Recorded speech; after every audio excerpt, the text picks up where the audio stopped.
讲到2025双北世宗运5月17就要开幕啊！这世宗运这位火车到伫咧上山文创园区推出世宗运公园开博览会，这内面就医疗科技有运动体验，民众唔但会当大声来联捌各种运动，也会当欣赏到每一届世宗运的文物也有史料。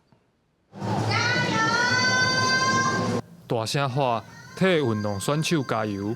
愈大声，选手攻出去的球就会愈远，比赛就会愈精彩。挂手套甲 VR 目镜，亲像真正咧拍木星同款，对电脑内底对手直直出来甲争，互民众体验比赛刺激。另外，也有体验拍篮球，看啥人会使伫上短的时间内投入上侪球。这个体验活动，拢是台北市政府推出的世宗运博览会展览活动。除了会当亲身体验以外，阁有头摆对海外刷来台湾的世宗运官方文件、甲历史文物参影片。上特别的是一张2005年加拿大报纸头版的相片，有出现台湾的会旗。特别呢，跟加拿大的这个世宗运的总会有商请来把过往的这些世宗运的文物都邀请到台湾来。那这边展出呢，有包括以前的火炬，还有以前的这个奖牌。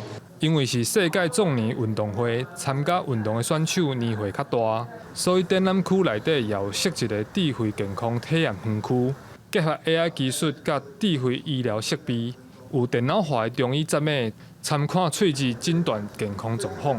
世宗运的选手会使透过智慧系统提供的数据资料，了解家己的健康。有阻塞放支架，或是有什么那个来做推测，那也可以推测说，你的这个血管的年龄是如何。好，那我们针对这2项重点来针对，让那个选手来做一些体验。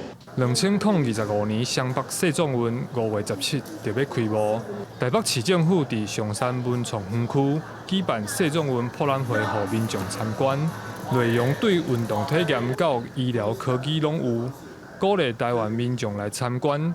除了参与世宗运，也希望时到会当做伙来替国内外的选手加油。记者柯永哲台北报道。